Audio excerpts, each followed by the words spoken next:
Okay, so now to North's decision as to what to play. They should probably play the ace of spades on the queen, simply because it squashes the queen. They're looking at their partner's second from a poor suit lead and thinking, well, I've got all the entries, we should probably try and set my suit up. So I think the correct defence is ace of spades. We play low. So the defenders win their ace of spades, they're always going to. That has established a couple of spade tricks for declarer, but as mentioned earlier, I wouldn't be looking to play the spades because they're long in spades, the person that led them. Now, what suit should this defender switch to?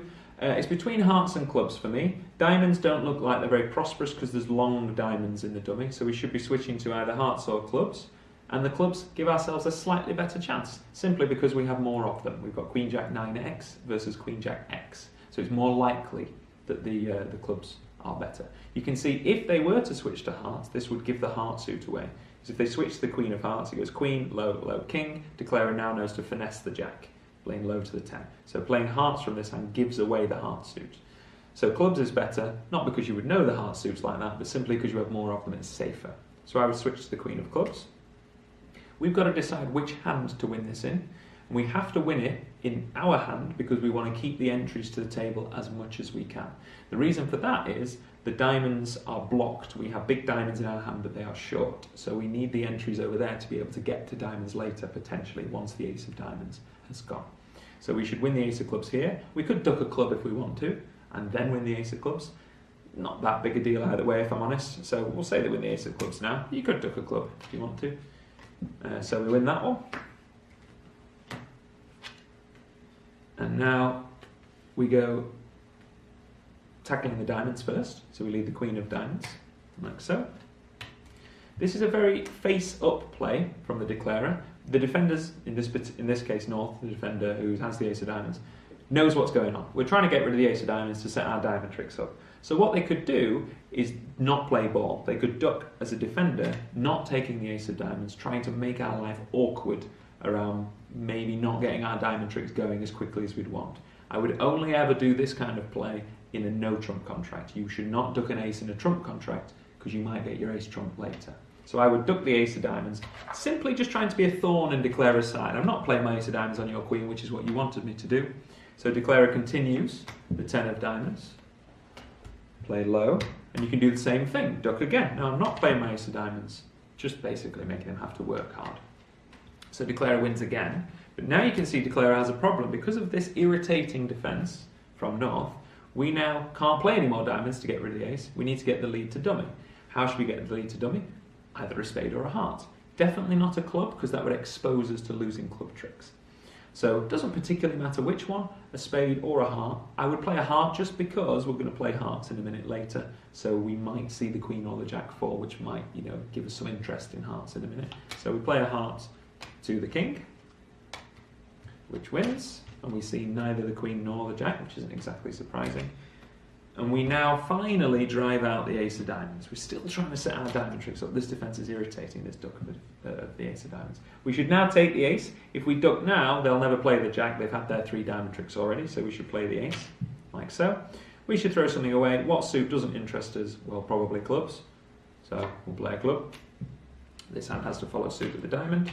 So the defender, we finally dislodged the ace of diamonds, but that was irritating for us to have to use an entry to get over there. What should this defender do? Should carry on with the club plan. Now there is a risk if this defender plays clubs that we have the 10 of clubs, and therefore we would be winning the 10 and the king. But they simply don't want to play hearts, and they don't want to play spades, and they don't want to play diamonds. Now they could play any one of those 3, giving the lead away, but you want to try and get rid of this king of clubs to set the club tricks up. So you're reliant upon your partner having the 10 of clubs, pretty much. If they were more passive, let's say a heart, a spade, or a diamond, they would never get their club trick. So, should play a low club. We play low. This hand contributes the 10, and this defender is now very pleased that they play clubs, because now declarer has a problem. The problem declarer has is we have to win the king of clubs, but now we can't necessarily afford to lose the lead in the hearts. So this defender's switch to clubs and then continuation of clubs has given us a bit of a problem. We could duck the club. They'll simply play another one to get rid of the king. So again, it's kind of long as it is short. So we win the king. We now have no club stoppers, and we know the opponents have got club winners. So now we need to take stock of what's going on. We win the jack of diamonds. This hand plays a diamond. We need to choose what to throw. Now, we could throw a heart, hoping for the spades to be good, but we know that the spades are not breaking. So our best chance is the hearts still. The problem is we're probably going to have to relinquish the lead and then suffer some club losses. So it's going to be probably time to cash tricks and go home. So the diamond, we throw something away here, not a spade, because that might give spade tricks. So we throw a club. We don't need to keep the clubs as this defender. So they've won, like so. So because of the good defence from North, playing clubs and then continuing clubs, we are now in a cash-out position, meaning declarer's got to take their tricks before they relinquish the lead and then potentially lose 2-3 clubs, depending on the break. So declarer's just won on the dummy, just cashed that diamond that they worked hard for. We now have to basically take our 3 tricks and take the contract. We've got 6 tricks so far, 2 spades and a heart makes 9. We would ideally like to try and set an extra heart trick up, but because of the defence switching to clubs and continuing clubs, we haven't got the time. So now we take our spade trick, like so. And then we take our other spade trick. We could lead a heart, but again, it doesn't really matter in what order you do this. This hand must not throw a heart, because that sets out their hearts up for us. So they must throw a club, which they worked hard for, but they have to do it. Like so. The spades didn't break, which we knew they wouldn't, because of the opening lead, or we suspected they wouldn't anyway. And then we simply have to take the ace of hearts. And because of their good defence, North is rewarded by winning the last 2 tricks with the winning ace of hearts, sorry, the winning queen of hearts and the winning club. So we have to lose the last 2 tricks. They've finally got their club trick set out, which means we make just 9, making 3 no trumps on the nose.